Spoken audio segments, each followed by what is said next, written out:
Почитувани колеги, добар ден. Најнапред би сакал да му се заблагодарам на организаторот за можноста да настапам во овој формат. Значи, тема на моето излагање денес е емоционалното поведение на рускојазичниот говорител во виртуалната реалност со посебен осврт на етикетијата.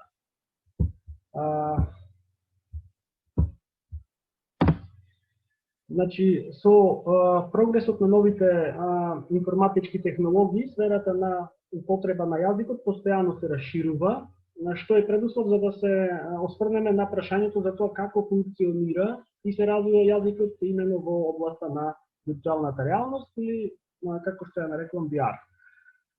Во ова истражување, значи, се прави обид да се опише спецификата на емоционалното поведение на родените говорители на руски јазик и спецификата на емоционалното поведение во VR се разгледува од аспект на реализацијата на категоријата емоционален дейксис.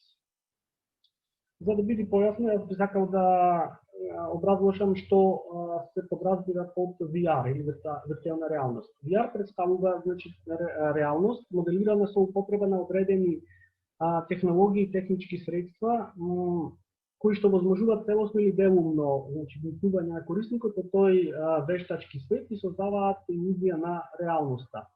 Во моментот, значи, VR се смета за метод на истражување или експериментална средина, која што се наоѓа помеѓу објективната и субјективната реалност. И во таа средина разни реални процеси и действија кооперираат со човековата свест. Категоријата емоционален дейксис, од друга страна, е еден од новите типови на дейксис, кои што представуваат компоненти што го дополнуваат традиционалното трио, значи персонален, просторен и временски дейксис. Емоционалниот дейксис е заснуван на емоциите на говорителот. И денес во лингвистиката постојат разни теории и дефиниции за емоционалниот дейксис, но треба да се знае дека емоционалниот дейксис е поврзан именно со степенот на вклученост на говорникот во комуникацијата.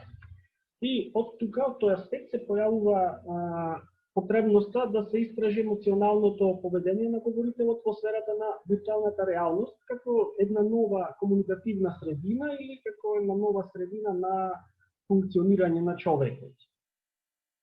За таа цел беше спроведен експеримент во виртуалната реалност во нашата лабораторија. Основната цел на експериментот е да се прикажат моделите на вектичкото и комуникативното поведение на говорителот во сферата на VR. Во рамки на комуникативното поведение е опфатено и емоционалното поведение, како што знаеме. Што се однесува до VR средината, значи експерименталната VR средина, во која што се спроведува ова истражување, представува еден вид на структура и таа структура се состои од VR сцени, кои што вклучува различни VR платформи. Значи различни генерирани реалности. За да биде појасно. Секоја VR платформа се состои од сцени кои можат да бидат статични или динамични. Значи VR овозможува креирање на голем број на типични сцени и во овие сцени испитаниците извршуваат едни исти последователни задачи, но нивното комуникативно поведение варира, создавајќи можност за последователна анализа. Предноста на таков експеримент е целосната репродуктивност на условите за сите испитаници, што со традиционалните експерименти е невозможно да се постигне. Во експериментот, значи, се користат 5 сцени, ние ги имаме означено како S1 и S5, и шемите за создавање на сцените во експериментот во виртуалната реалност се преземени од трудот на Ростовцев Попел. Секоја сцена во експериментот представува единствена комбинација од 3 главни параметри. Земната положба на говорителот и адресатот во комуникативната ситуација, понатаму локацијата на објектот од аспект на просторот на комуникацијата, местоположбата на објектот од аспект на видното поле на учесниците. И се разбира нивните одредени вариации. И јас тие вариации или сите карактеристики ги имам обобштено во табличката која што можете да ја видите на овој слайд. Значи, но како пример може ситуација 3, S3 да погледнеме, значи таа е лично ориентирана сцена, бидејќи предметот се наоѓа во надворешниот простор на комуникацијата, во видното поле на говорникот, но за грбот на адресатот. Понатаму, во експериментот учествуваат 24 учесници, 12 мажи и 12 жени, родени говорители на рускиот јазик. Основната задача на говорителот е да побара од адресатот да го земе објектот кој што говорителот го гледа на масата.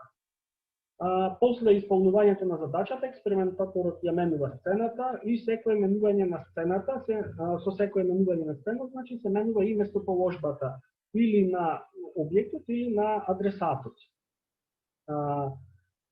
Значи, ова дејство се повторува во 5 VR сцени со 2 анимирани VR личности, жена и маж, кои редоследно се заменуваат една со друга. Секој испитаник минува низ 10 сцени.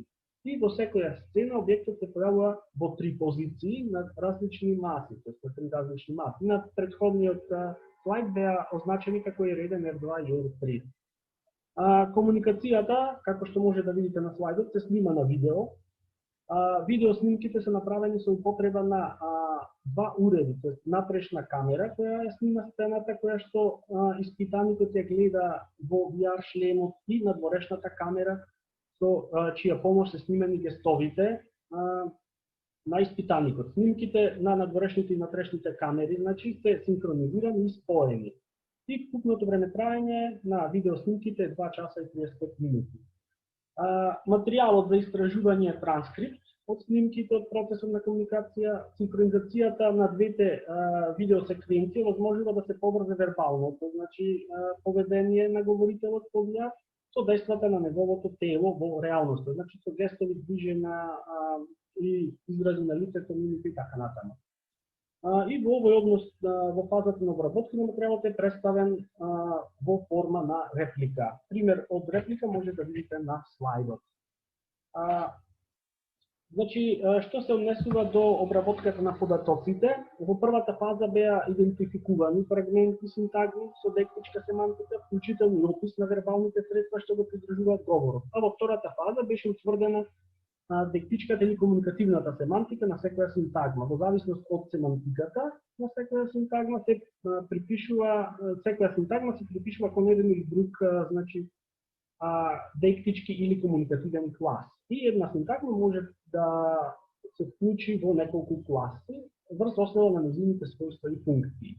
Обработката на репликите беше извршена во информатичкиот систем Семограф, кој возможува, значи, класификација или класифицирање на содржини по која би основа, понатаму автоматски пресметки, визуализација и друго.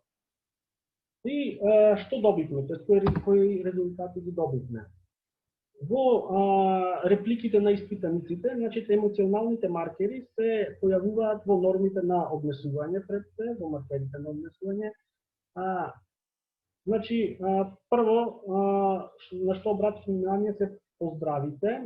Поздравот е прва, значи, демонстрација на учтивост. Испитаниците во нашиот експеримент користат различни поздрави за првичен контакт. И тие имам прикажано како примери: добри вечер, здравствуйте, хело, добри ден и така натаму. Значи, тоа ни овозможува да ги диверсифицираме изразите на поздравите од аспект на емоционалната семантика. Прво, на што укажуваат овие јазични елементи е добрата волја кај говорителот. Понатаму, поздравите, добри вечер, добри ден, здравствуйте, укажуваат на желбата на говорителот да воспостави пријателски или поблиски однос со адресатот, додека пак изразот hello веќе го подвлекува пријателскиот однос на говорителот кон адресатот. На слайдот се прикажани исто така 2 реплики од еден испитаник со адресатот од женски пол. Во првиот случај, значи, испитаникот користи поздрав, но во вториот случај не. И првата реплика може да забележиме дека е во почетокот на експериментот, а втората е веќе кон крајот на експериментот. И тука може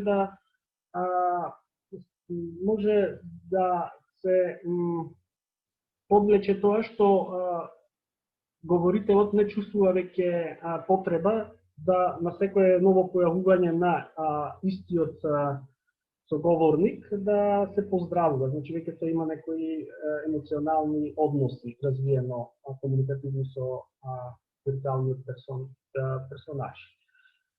Понатаму, разновидноста на поздравите укажува на нееднаквиот однос кон VR адресатот и ја одредува емоционалната состојба на говорителот во тој момент. Покрај тоа, формите на поздрави може да го означат социјалното однесување на говорителот од аспект на полот на виртуалниот адресат. Така, например, може да се забележи нарушување на нормите на однесување во однос на VR адресатот од машки пол, 2:3. Значи, во однос на машкиот пол.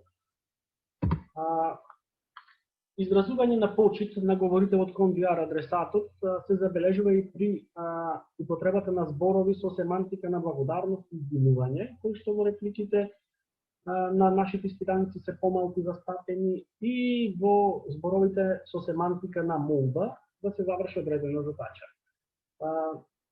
Така, например, може да се забележи на слайдот кои претежно ги користат зборови, нашите испитаници, кои изрази се користат. И исто така може да забележиме дека овие изрази имаат и емотивна и социјална нијанса. Нарушување на бонтонот тука се среќаваат во одредени реакции на испитаниците, пред се кога се користат заменки, лични заменки и глаголски форми од второ лице еднина, како и формите на императивот кај глаголите. Покрај тоа, нарушувањето на бонтонот е забележано и кога се користат други јазични конструкции, например кака е маладец, он не учен тој молодо и така натаму. Исто така може да се погледнат на слайдот. Повредата, значи, на бонтонот може да зависи од факторот пол на виртуалниот адресат. Понатаму, определени модели на емоционалното поведение на говорителот се среќаваат и при обраќање на испитаниците кон виртуалниот лик. При обраќање кон адресатот, говорителот користи богат сет на вербални средства, кои што можете да ги погледнете на слайдот. Некои од овие обраќања, значи, се неутрални, но во изразите како уважаема леди, джентлмен, Андреј, емоционалните нијанси се поизразени. И еден дел од овие обраќања може да се класифицираат како обраќање со семантика на почит, например, уважаема леди, джентлмен, некои обраќања со семантика на грубост и одредена мера на вулгарност, например, Обраќањето кон адресатот со Андреј, значи, може да се толкува различно. Од една страна може да изразува неутралност, со оглед на честото отстапување на испитаниците од задачата што се бараше од нив, а од друга страна, значи, таквото обраќање може да содржи семантика на блискост, поврзаност, пријателство, ако се земе предвид дека тоа може да е некој трикар, псевдоним или едноставно така решиле да го наименуваат тој персонаж. И овие модели исто така може да се класифицираат како социјални. Емоционалното поведение се навидува и преку невербалната комуникација, и на слайдот се прикажан исто така примери од невербалната комуникација, значи емоционални жестикулации, жестови, и тука имаме еден фрагмент од нашите видео снимки. Што може да заклучиме? Значи, емоционалното поведение на рускојазичниот говорител во виртуалната реалност може да биде фиксирано со маркерите на однесување. Понатаму, постои широк спектар од модели, како што забележавме, на емоционалното поведение на говорителот во сферата на VR, од аспект на нормите на однесување, значи поздрави, благодарност, извинувања, молби и така натаму. Изборот на јазичните конструкции во рамки на нормите на однесување и нивното нарушување често се условени од полот на виртуелниот адресат. Исто така јас проверував дали влијае и полот на говорителот, но таму беа 50-50 резултатите, значи и испитаниците од машки род и од женски род исто така се од машки пол и од женски пол, исто така се еднакво, значи, ги користат овие изрази. Понатаму, кај маркерите на однесување, јасно се забележува совпаѓање на емоционалниот со социјалниот дейксис. Значи, постојано имаме совпаѓање, значи, едни исти изрази можат да се однесуваат и кон емоционалниот и кон социјалниот дейксис, и емоционалниот дейксис во сферата на виртуалната реалност може да го определи степенот на вклученост на говорителот во комуникацијата, поточно во виртуалната реалност. Во комуникацијата на виртуалната реалност. Ви благодарам за вниманието.